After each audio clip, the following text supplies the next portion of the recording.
Welcome to Center for Spiritual Living in Portland, Oregon. Listen past the end of to find out more about our spiritual center and ways that you may collaborate with us.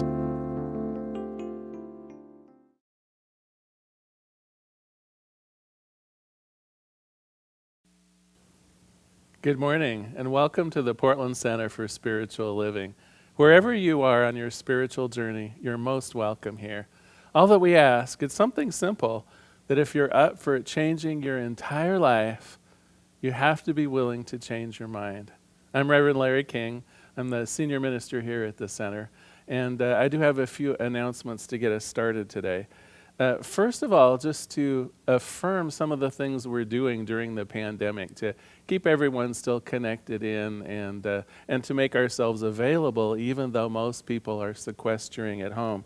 First of all, some of you are already watching Facebook Live. Every Sunday, 11 a.m., we're on our Facebook Live page. Please join us there. On Wednesdays, via Zoom technology, we also are presenting a weekly meditation service. Our licensed practitioners are putting that on at 7 p.m. every Wednesday. And then Friday, for those of you who can take a lunch break, join me for lunch with Reverend Larry at 11:30 on Fridays. Now, you might be asking, so how do I take advantage of these things? Well, I'm not going to recite off URLs and things like that you guys have to madly write down. Instead, please just visit our website at cslportland.org. You'll find all of the links for connecting in either on Facebook Live or Zoom. Really, all of our main activities are posted there, and you'll have the option of just making a few clicks to get connected in. This coming Sunday, we're having our annual business meeting. So once a year, we do an in-depth study of how the finances and programs are doing here at the Center for Spiritual Living. Everyone is invited, and members will be voting on a slate of candidates and so on. Again, connect in on Zoom teleconferencing at 12:30 next Sunday, May 31st. For that annual business meeting. Again, the links are either at cslportland.org or even better yet, if you subscribe to our weekly newsletter, you'll have all those links mailed to you every week. And if you're not a subscriber already, you can easily subscribe on our website. Just the very front page on the right-hand column down towards the bottom is a place to type in your name and email, and you'll be subscribed to our weekly email. Well, I also want to do a special welcome, a special honoring for Memorial Day today. You'll notice behind me we have some beautiful Memorial Day flowers, courtesy of Katerina Jacobs, one of our congregants.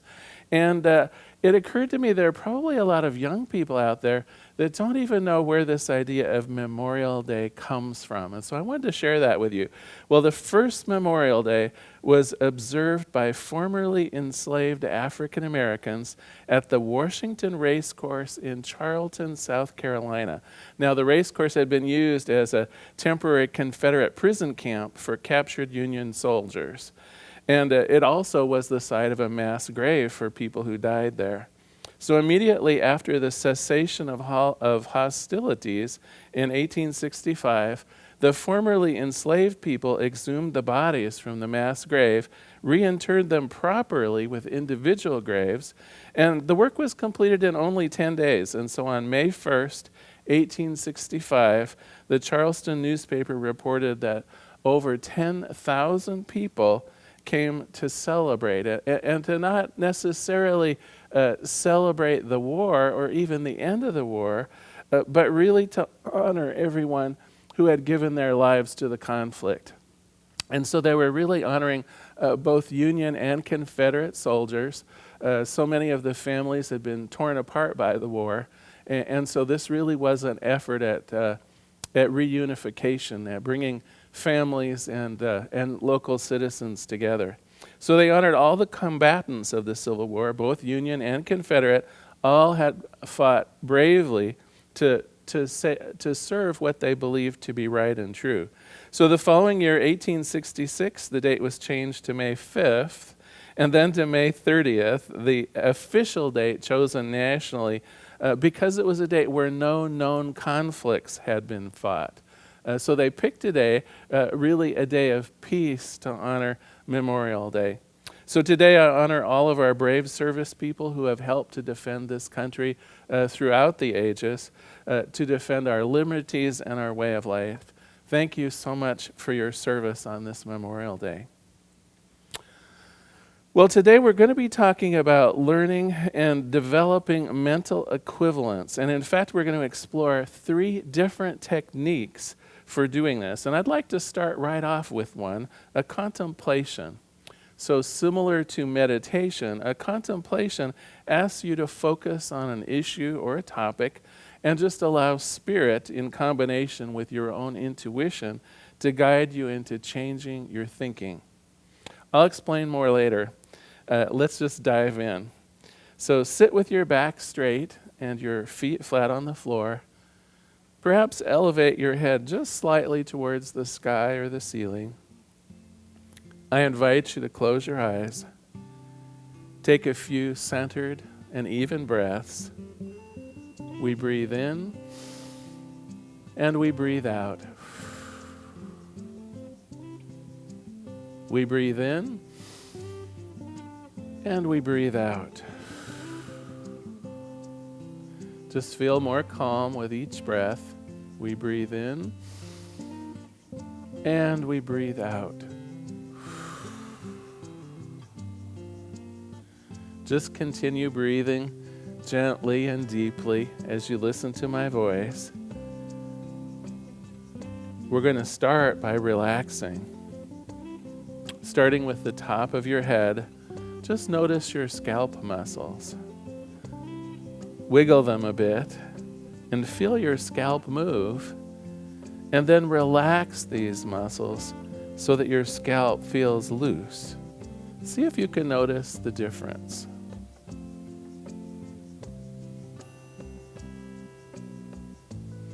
Now we move to your forehead and just notice if it's relaxed. It's the source of those worry lines, and today we can let go of any worry. Just notice your forehead and see if it's relaxed. And if not, consciously feel the muscles and skin loosen and become smooth.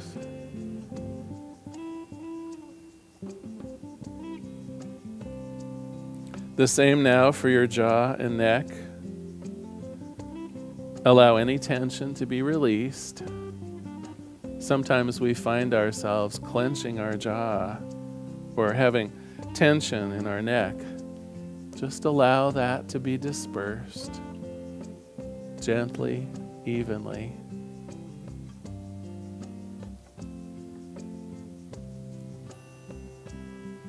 Moving down from your neck, feel your shoulders and just notice if you've stored tension there. It's a great source of worry and burden that we hold sometimes in our shoulders.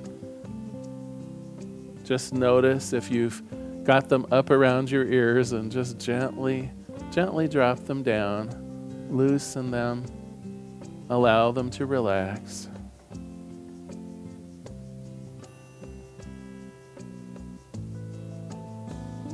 Then move down your arms and release any tension in your biceps or your forearms. Work your way down to your wrists, hands, and fingers. Just notice any places with tension, with aches, anything that stops you from being completely relaxed, just let it go. Just allow those muscles to be calm and relaxed.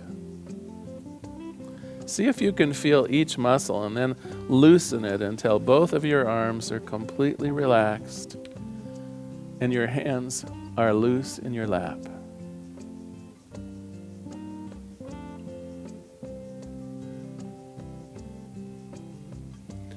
Now is the time to scan your chest and your back. These two often places where either tightness or pain can be stored. Allow them to relax and loosen. If necessary, improve your posture so that your back can be comfortable and relaxed.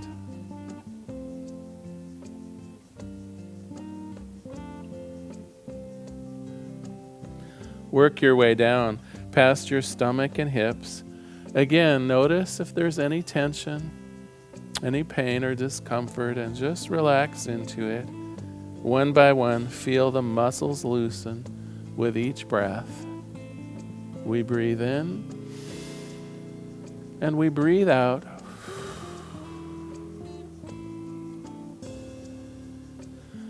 Now we work down the legs, starting with the thighs and then the knees, the shins and the ankles.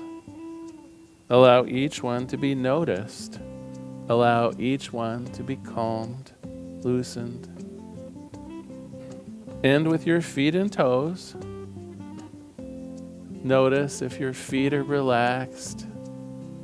Stretch out your toes gently.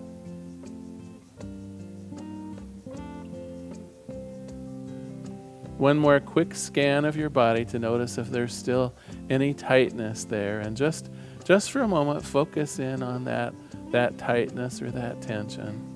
Just breathe into it easy.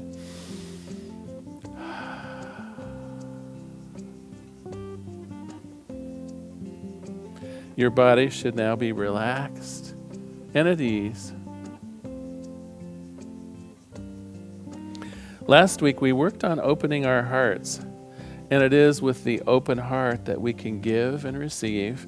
It is with the open heart that our dreams are free enough to become our reality. And so let's repeat to ourselves silently, I open my heart to give and to receive. I open my heart to give and to receive. For a few breaths, let us repeat together. On the in-breath, I open my heart, and on the out-breath, to give and receive. I open my heart to give and to receive. I open my heart to give and to receive. For just a few more breaths, repeat those phrases to yourself. On the inhale, I open my heart. And on the exhale, to give and to receive.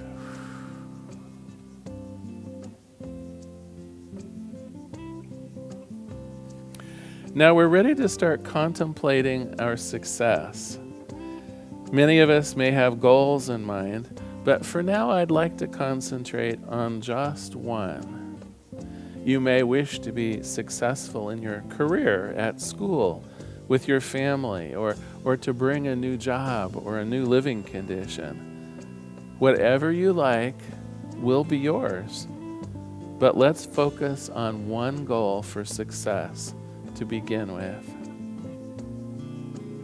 With your eyes closed, with your heart open, we begin this contemplation. Imagine what your life would look like if this goal were completely and already accomplished. As if already you were completely successful in this endeavor. Again, imagine what your life would look like if this goal were completely accomplished. Visualize your life with this success in place. What do you see? What do you notice about your life now? How does this success show up?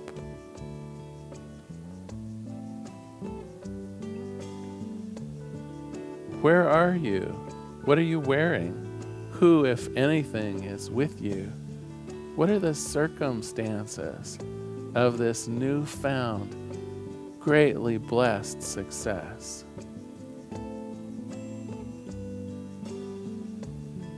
Just stay with this contemplative exercise. It may seem difficult at first, but over time you begin to fill in the details of this new life, this new way of being, this new blessing.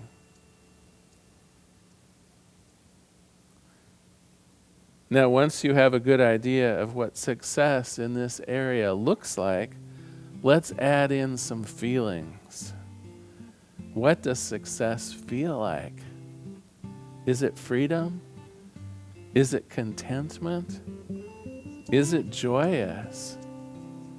Just notice how you're feeling with this success and claim it. Claim it in your own heart, in your own emotional makeup. Say to yourself, this success is mine.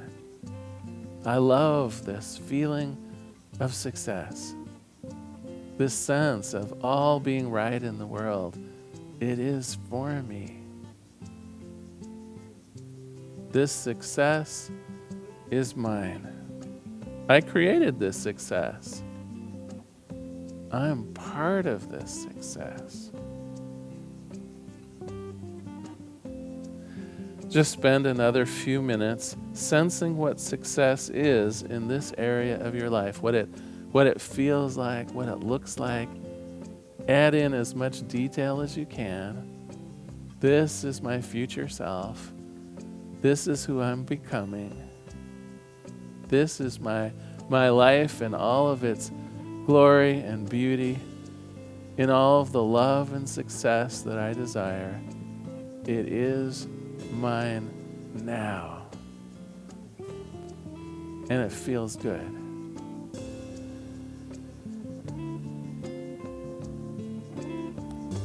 This is one of the ways that we create a mental equivalent. This is a template that the universe will fill. This is what Spirit will use as the recipe for creating your life in the future.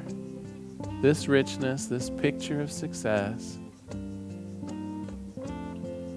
like a template, like a blueprint, Spirit is here to fulfill it.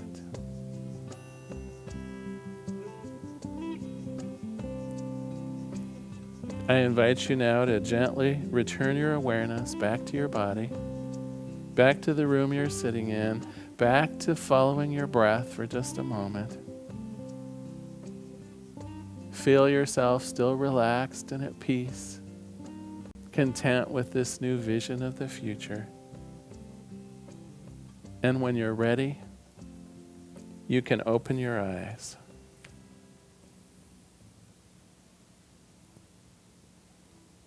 So I hope you enjoyed this short contemplation. It's one of the ways that you can create a mental equivalent, the subject of today's talk. Next up, we have a pre-recorded video of LaRonda and the Friends Bands singing Letters to God. Please enjoy the upcoming video. They were here in the studio, in our sanctuary studio, recording that earlier in the week.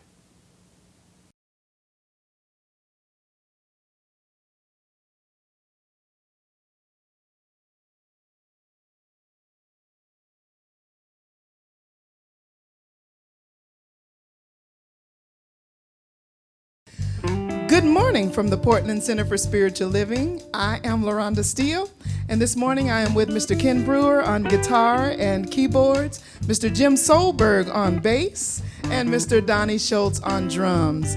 Our musical offering this morning is a song called Letter to God, and it is written by yours truly. And we pray you'll be blessed this morning, all right? Yes. Come on, fellas.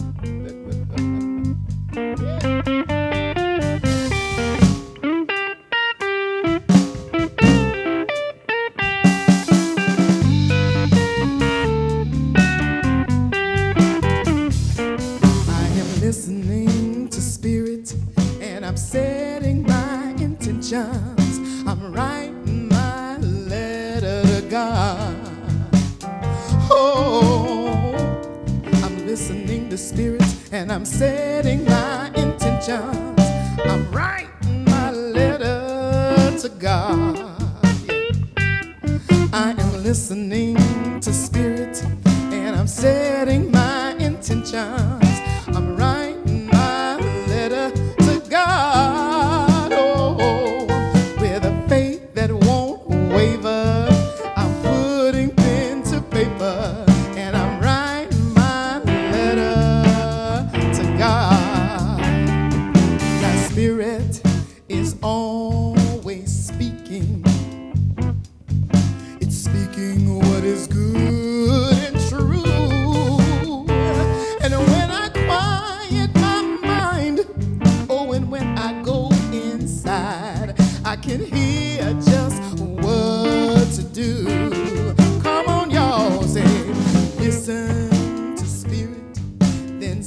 put your intentions, then you write your letter to God. There's power in writing it down, y'all.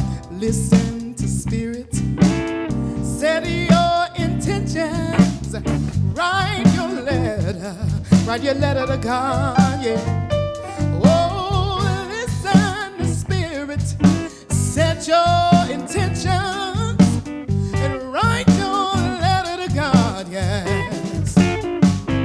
Do it with a faith that won't waver. Just put your pen to paper, yes, and write your letter. Write your letter to God, yeah. Come on, kid.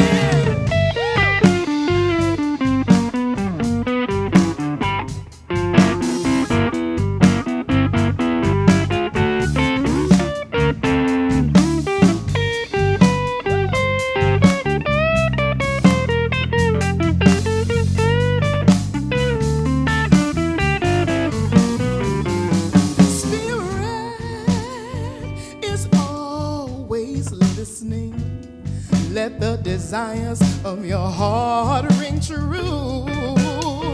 With faith the size of a seed, visualize and believe. All of these things, they will be added. They'll be added unto you, yeah. Just write your letter, yeah. Write your letter. Oh, write your letter. Put your pen to paper and write your letter. Write your letter. Spirit is always saying yes, always saying yes. Write your letter to God, yeah. Say spirit is moving, moving and listening and speaking, yeah. Oh, let your heart ring true, let your desires ring true, yeah. Send it right in your letter, yeah. Oh, yeah. With a faith that won't waver. Come on and put your pen to paper and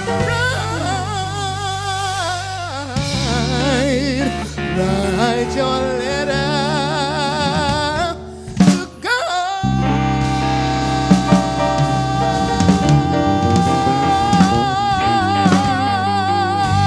Yeah, yeah, yeah.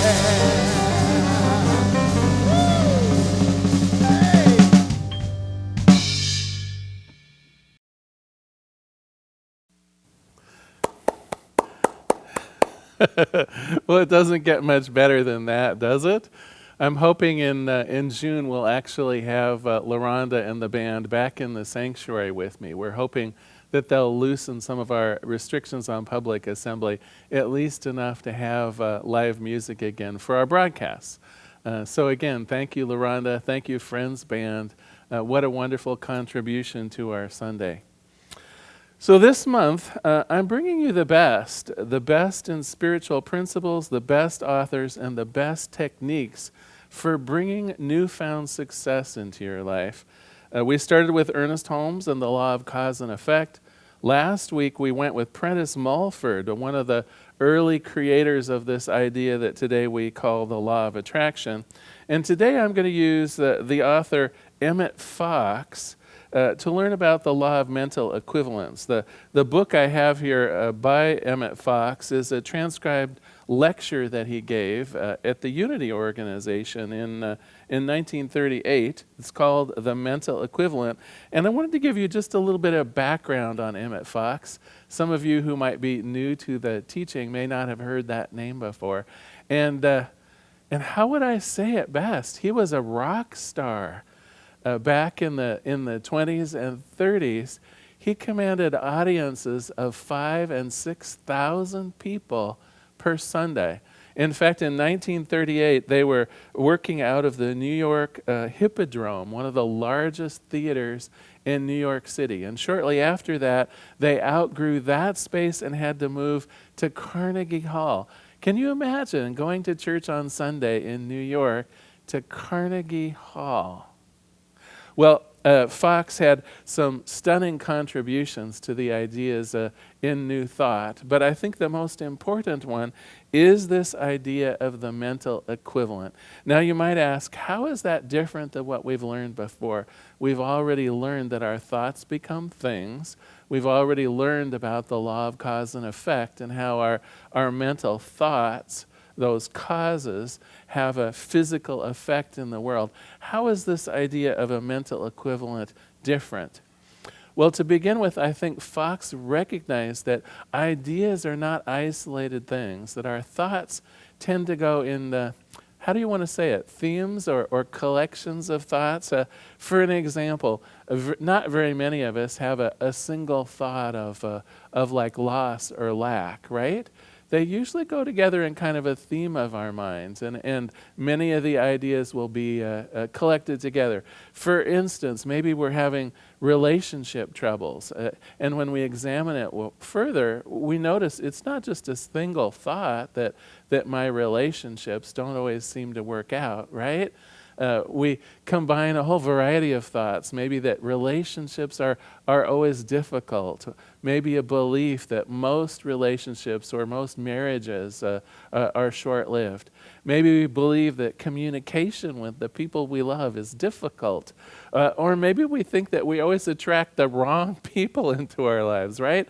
Notice that there's a theme here, not just an individual thought or belief.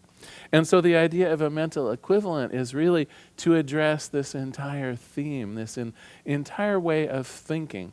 And the idea of a mental equivalent, it is that entire pattern of thought, that entire theme that goes with a series of thoughts. To give you an example, you know, when I first moved to Portland out of college, I was out of work. My parents had loaned me a couple months of rent for a small apartment in Northwest Portland, and I was in that job hunting mode, right? And I remember very carefully, and this was before I knew anything about the science of mind or New Thought, but I very carefully built up a mental equivalent of my new job. And so in my mind, I had the idea of where I'd like to work, which was downtown Portland, because it seemed exciting to a young person and full of opportunities. I liked the idea of doing something that was positive for humanity. I liked the idea of being paid well, but also the idea of being flexible in what my work was like. And I still remember several times before I got my first job, I would ride to downtown from where I lived in Northwest Portland on the bus, and I would just walk around downtown visualizing myself, picturing myself working in some of the buildings down there. And I still can remember on one of my trips, I was in the near the park blocks towards the the south end of downtown, walking on First Avenue and Second Avenue. And I remember it was lunchtime, and I went into the Blue Cross and Blue Shield cafeteria. They had it open to the public, and although it was 99% employees of Blue Cross and Blue Shield there off First Avenue, the actual building, of course, was open to the public. I went in and had lunch, and I still remember myself sitting there thinking, yeah, this is the building that I work in, and helping people in terms of Blue Cross and Blue Shield to have affordable health insurance and so on. And I remember taking the elevator up in the building and pretending that I worked there. I'm sure people wondered who that young man was, but I was dressed appropriately like that. That was one of the issues. I knew that if I wanted to get a nice job, I had to look presentable. I had to be kind of ready. And so here I was, really with what we're talking about, a mental equivalent of me working downtown. Well, I want to tell you, I got a job. Now, it wasn't with Blue Cross and Blue Shield of Oregon, but you know what? It was literally across the street from that cafeteria. And it was even a nicer building than the Blue Cross and Blue Shield building at Harrison Square there. And it was where I was to have a career of 20 years with the telephone company, a good job, at the time a job that was well coveted and well compensated over the years. Now, a couple things I want you to notice about this. First of all, I really put myself into it, right? I dressed the part. I dressed with expectancy. I actually got on the bus as though I were going to work. I fantasized a bit, but in the fantasy, I saw myself fully present. I was riding the elevator, right, up to my office. It sounds corny, and yet it was a beautiful example of a mental equivalent long before I even knew what a mental equivalent was. I also want to point out something else. Notice that I did not have a fixation on exactly what was going to happen. I had an expectation that I was going to get a job and that it was going to be in an area of town that I wanted. I had an idea of where that was going to be and what the job was like. But notice it wasn't my exact idea, and I was okay with that. There was a flexibility in me. I wasn't going to try to specify the job to too great of a detail because I wanted an openness. I was willing to have Spirit bring me something maybe even better than I could imagine myself. And so the idea is being specific but not overly specific. When we build this mental equivalent, there has to be some wiggle room for Spirit to guide us maybe even into something better than what we could imagine. So we may target in general what we want to receive, what our life in general would be like, and with many of the details that are more specific. But we also have to allow for that flexibility. I didn't end up working at Blue Cross. I didn't end up even being on the telephone as I thought I would be talking to people. Instead, I was doing data entry for the telephone company. Still a good job, still a part of my new life unfolding in the city. So that's an example of a mental equivalent. And you might be asking, how do we move forward? How can we begin making a mental equivalent for ourselves? Well, Emmett Fox says there has to be two criteria, and I'll read them to you here.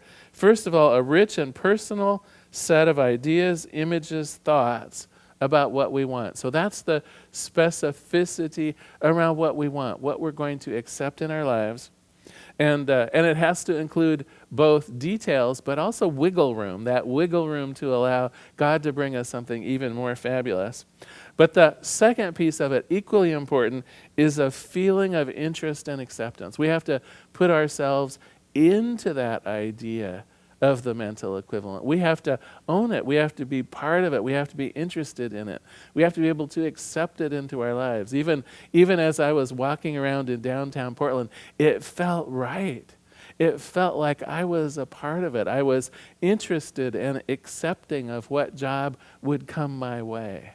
And that feeling part of it, that emotional part of it, that's something that often in Science of Mind through Ernest Holmes that we neglect. We build the template, but we're not in it. We don't have an emotional interest in it. And so that's the other thing about Emmett Fox that I love. To him, that open-heartedness, that acceptance, just as important as the ideas and beliefs themselves. So it's that combination of the idea, the combination of the visuals and the characteristics of what we want, and our emotional content. The idea that we're contented and in the middle of it. It's that wonderful combination that makes what Emmett Fox calls a true mental equivalent. Okay, so what's next? I think the joke is next. So little Johnny has on his baseball uniform. He's standing at the plate. He says to himself, "Oh boy, I'm the best batter in the world." Well, the ball is thrown. He swings. He misses. Strike one. Well, he adjusts his hat. He concentrates on the ball in the pitcher's hand, and he says to himself, "I am the best batter in the world." Well, the ball is thrown. He swings. He misses. Strike two. Well, he adjusts his hat again and kind of stamps his feet a little bit. He visualizes the ball coming straight at him. He hears the sound of the crack of the bat as it hits the home run. He hears the crowd roaring with his success right in his own mind. And he says to himself, I am the best batter in the whole world. Once more, the ball is thrown. He swings and he misses. Strike three. Well, he thinks for a minute about what just took place, and he says, maybe I'm the best pitcher in the world. And so what I want to talk about next is the idea that practice makes perfect. You're going to have to bear with me on this one. But I think so often we give things a try or two, and then we give up and switch gears.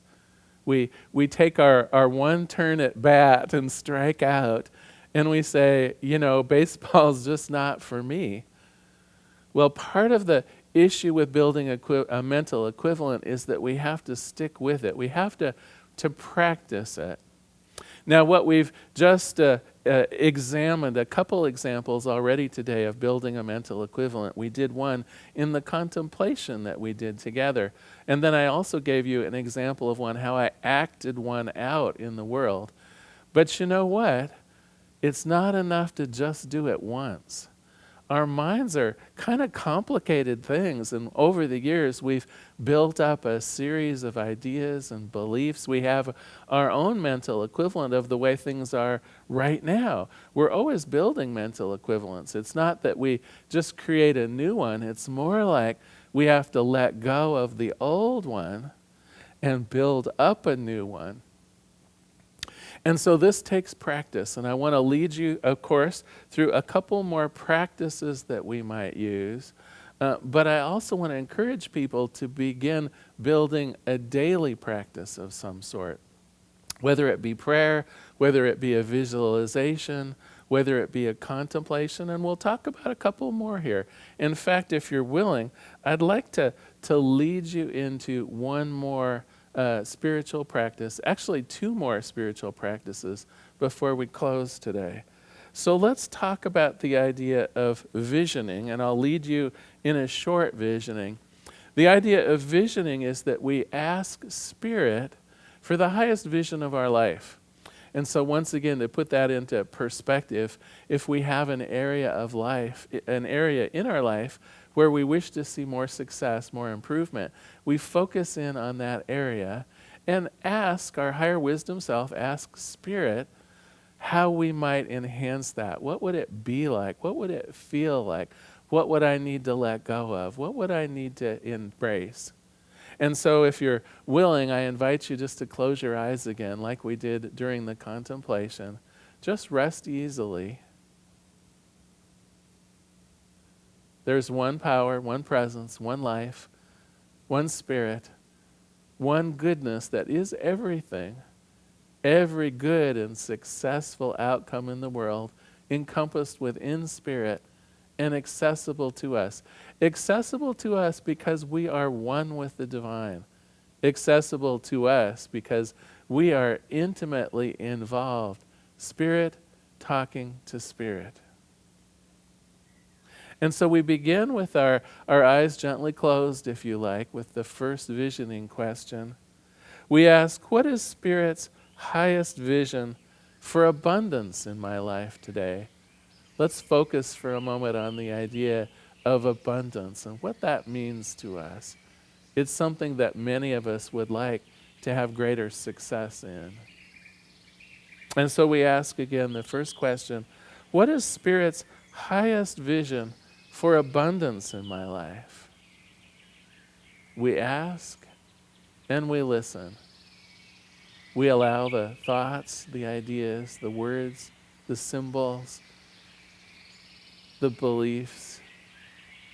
We allow that best idea of abundance to come into our lives.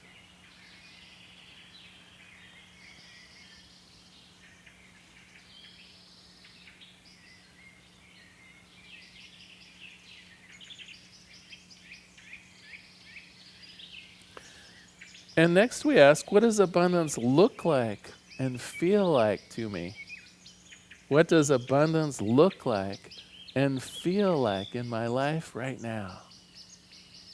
We ask and we listen. Just allow the thoughts and the feelings just to come in from that connection to spirit. Allow your intuition to bring those images, those feelings, those thoughts, those sensations. What does abundance look like and feel like in my life right now?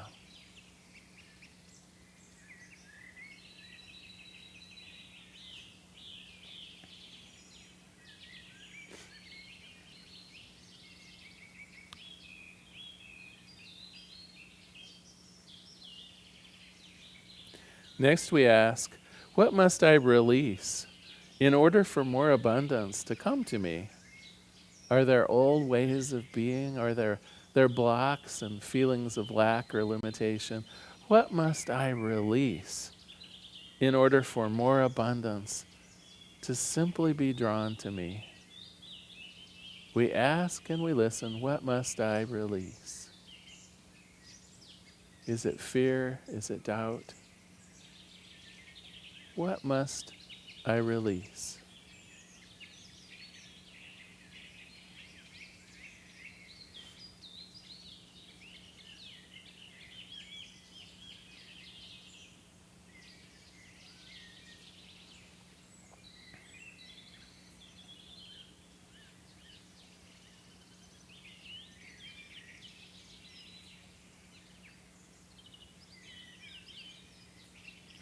Next we ask, what must I embrace to attract more abundance to me? How can I be more attractive to that which I am seeking? What needs to change in me? What must I embrace to attract more abundance to me? We ask and we listen.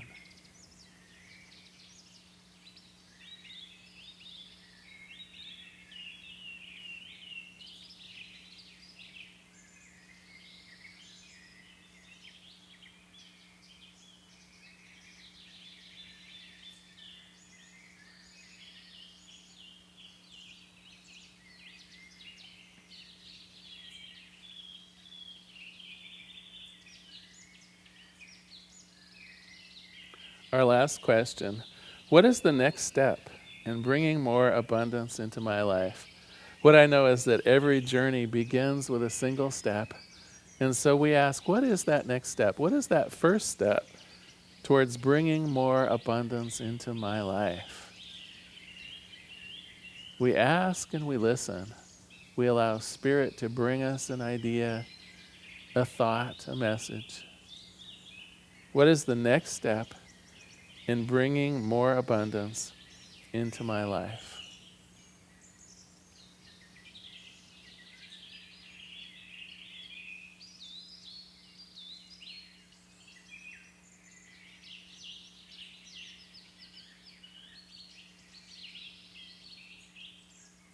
And so we give thanks for this time of visioning. We give thanks to the ideas, the thoughts, that connection with Spirit that leads our intuition into building that mental equivalent of greater abundance, of a life that is full and fulfilled, a life of success. We give thanks, we let it be, and together we say, and so it is. So that's an example of another technique, one that we call visioning. And you can use it, of course, for any particular topic. Today I led you in a visioning practice around the idea of more abundance, but it could be used around the idea of a new job, a new living situation, improved relationships.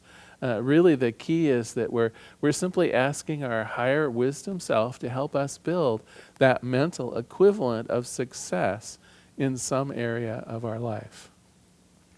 Well, we've covered a couple different ways of building mental equivalents today.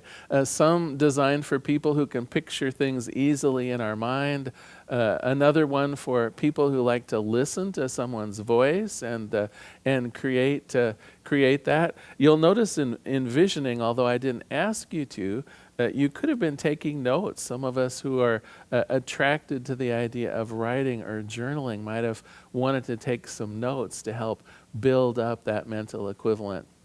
Well, I'm going to briefly cover two more techniques. This is such an important thing, this idea of building a mental equivalent. And what I know is that there are many different ways of approaching it. You know, this weekend, yesterday in fact, one of our licensed practitioners created a vision board quest. The idea of cutting out newspaper articles, the idea of cutting out pictures and words and ideas and fashioning them on a physical board, pasting them down, and building a very visually oriented idea of the future in some area of their lives. So Sylvia Kearns, one of the folks here at the center, one of our licensed practitioners, created this online workshop of doing that. Another great way, especially for artists and visually oriented people, to build a mental equivalent, because it's actually using pictures, actually using the visual idea of how you would see your life in the future in some newly successful way. I do want to go into depth in one that isn't done as often and yet is very powerful. And this one specifically is useful for people who do like writing things down, that kinetic process of actually writing down and capturing their mental equivalent. And so whether you want to think of it as journaling or whether you want to think of it as brainstorming or note-taking, it's very easy to do.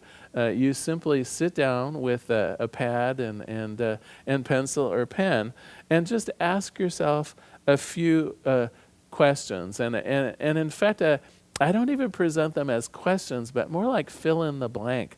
One of those exercises where you take off the top of your head what you're thinking about. And so allow me to lead you in this. Now, for those of you who do have a pad of paper and a pencil handy, that's cool.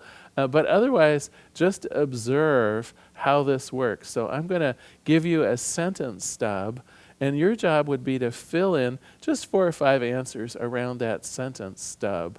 And you could easily do this just in your mind or on paper and pencil. For this one, I took the idea of coming up with improvements or success in relationships. And I'm dedicating this one to LaRhonda Steele. Her song, A Letter to God, reminded me of this technique because in a sense, what we are doing is writing a letter to God. So the first sentence stub is, the best relationships are. So using your own mind, your own creativity, how would you finish that sentence? The best relationships are... And of course, I went through this ahead of you, so I wrote down, the best relationships are loving. The best relationships are respectful. The best relationships are complimentary. They're trustworthy. They're loyal. They're filled with fun and interest. So normally you try to fill out maybe 4 or 5 answers to the sentence, to complete the sentence stub. The best relationships are. And you'll notice these could be tailored to any area of your life. It might be the best jobs are. It might be the best houses or places to live are. So you can focus in on any area of your life as you're doing the sentence stubs. The next question or the next statement that I filled in, my strengths in relationship are. So here we're going to focus in on me. What am I really good at in relationships? What do I bring to the table? And so I wrote down, my strengths in relationships are, I'm a good listener. I'm a caring person. I'm willing to work through things. I'm non-judgmental. I'm easygoing in relationships. I'm willing to participate. So those were some of the strengths I wrote down about relationships when I came to the sentence stub. My strengths in relationship are. And again, it could be my strengths as a worker are, or my strengths as an entrepreneur are. right? So whatever it is, that area you're focusing in, just tailor the sentence stubs to focus in on that particular area where you're wishing to have more success. The fourth sentence stub is, my fears about this relationship are. So you'll notice I'm zeroing right in on the particular area that I want to improve. My fears about this relationship are, I give up too much of myself. I'm not appreciated. My fears are that I hesitate to end or change poor relationships. Just a few ideas. Of course, yours would be different. But the idea here is we want to focus in on maybe where I'm not up to snuff around my own fears.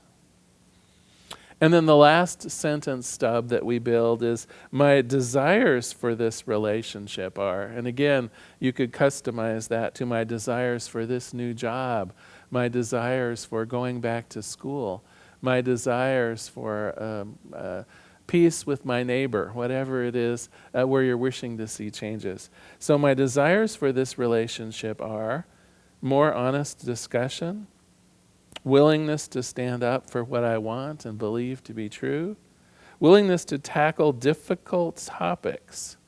And my last one, my desires for this relationship are more fun.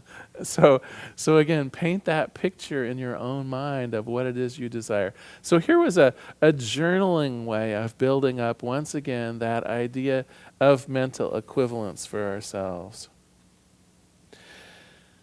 So I've given you some techniques, but remember back to the joke. We don't want to give up after just giving this a cursory try.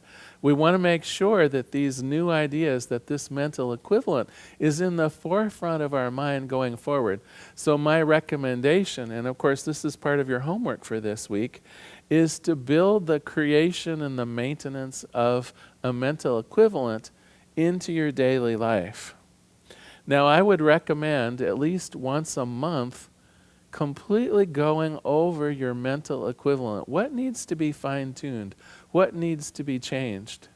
And whether this is going through the visioning process again, or whether it's tidying up your vision board, whether it's filling in the sentence stubs again, or whatever other technique you have for visualizing or documenting what it is that you wish to be successful at. Remember those two key goals that we have. It has to have a good detail, and it also has to have your investment in it, your emotional acceptance of it. So once a month, again, you want to fine-tune those mental equivalents, what needs to change, what needs to be built up.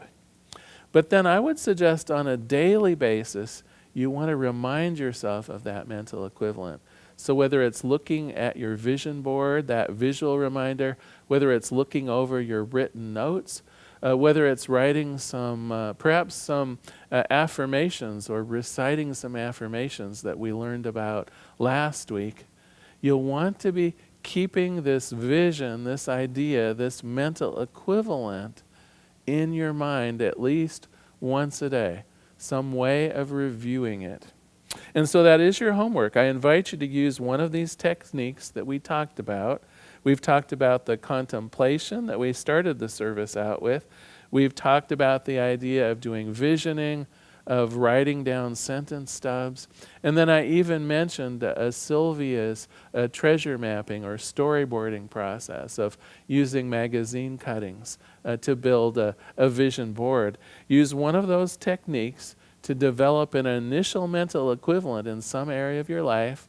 What would the ideal relationship look like? What would the ideal job look like?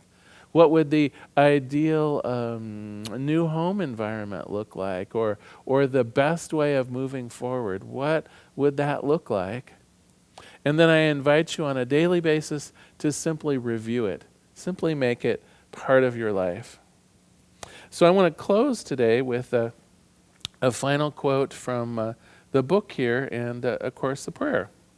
So this is from Emmett Fox, The Mental Equivalent.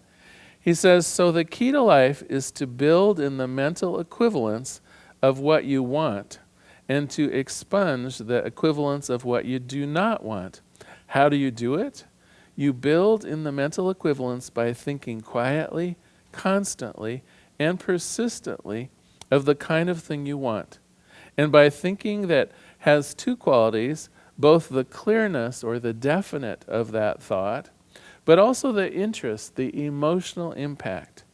If you want to build anything into your life, if you want to bring health, right activity, your true place, inspiration, if you want to bring right companionship, and above all, if you want a greater understanding of spirit itself, form a mental equivalent of that thing which you want by thinking about it a great deal, by building it into your life, by thinking clearly, and by thinking with interest. Let us pray. There is one power, one presence, one life, one goodness, only this one thing. And what I know about this one thing is it's the good thing. It's the life, it's the love, it's the health, it's the joy, it's the abundance, it's the peace. It's all good things, above all love. And so as we each visualize ourselves filled with success in some area of our lives, we give thanks in knowing that the source is Spirit itself. We give thanks in seeing our success in it. We give thanks for that surety that our mental equivalents create the life of our dreams. And so with gratitude, I release this prayer into the activity, into the action of the law itself. I let it be. And together we say, and so it is. Now is our time of conscious giving. I invite you to take your gift or your tithe. I invite you to embrace this idea of giving and receiving. If you'd like, you can repeat after me. Graciously I give from a place of love, knowing that as we give, so do we richly receive.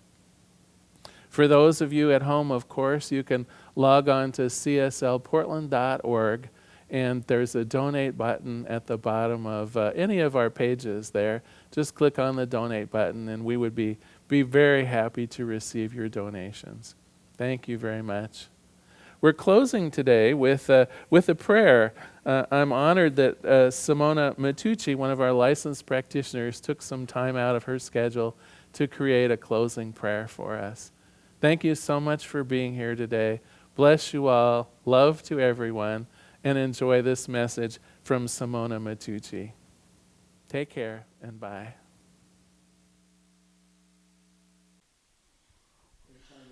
Okay. Welcome to my home here in Battleground. My name is Simona Matucci, and I am a licensed practitioner at the Portland Center for Spiritual Living. And I invite you right now to join me in prayer as we reach out to the divine. So I ask each one to get comfortably into your seat, take a deep breath, and release all the daily activities, and connect to that divine energy that is within you.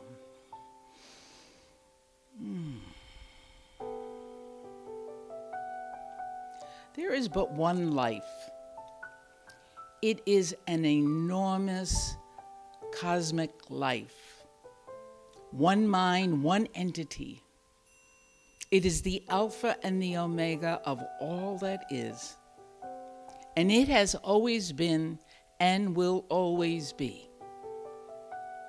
And it is the mother and father.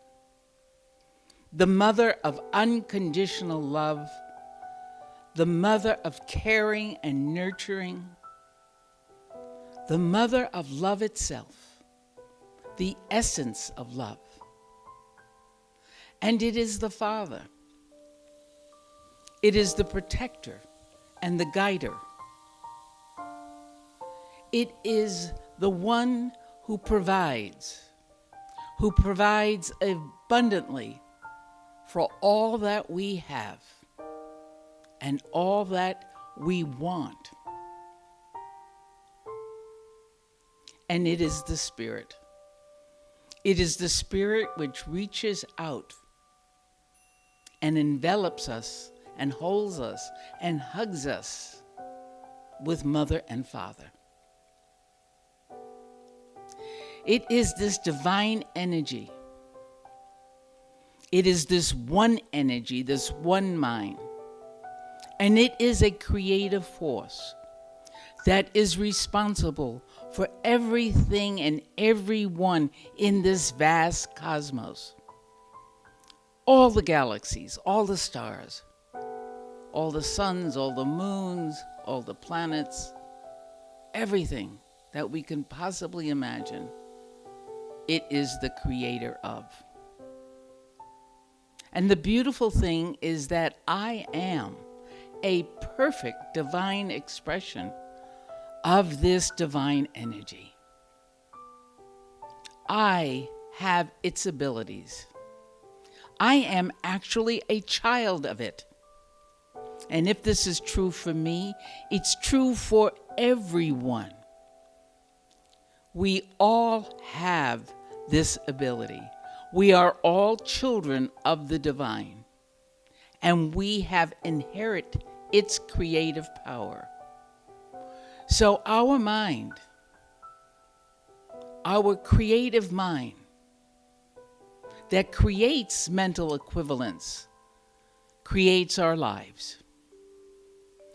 As we visualize what we want our life to be like, we have the ability to expand and to enrich on it and to be all that we want and more. And the Father God is willing to provide. It wants to provide. And so our thoughts do create our lives. As we think, we are. This is powerful. Just think of that. We have this ability to make it just the way we want, even in this pandemic. We can make each day rich by borrowing mother's love, by living mother's love, by expressing mother's love. And this creates who we are. And this acknowledges that we truly are divine expressions of this being. And I am so grateful for it. I am so grateful for all that I can do by being its offspring. I am so grateful that I have the power and the energy to live positively through this pandemic, to live each day filled with love and appreciation. And I am so grateful for this. I am so in awe of it. It sometimes blows me away knowing that I have this ability.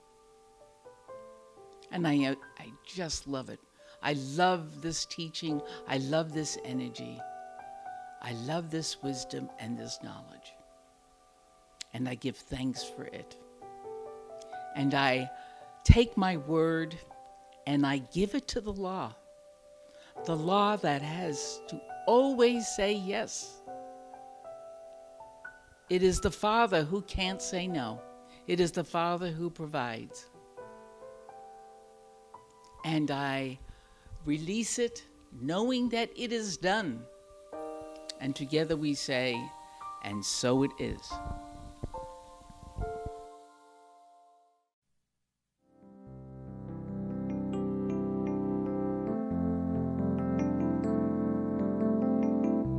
If you happen to be in the Portland, Oregon area, we'd love to have you visit in person. The Portland Center for Spiritual Living is located at 6211 Northeast Martin Luther King Jr. Boulevard.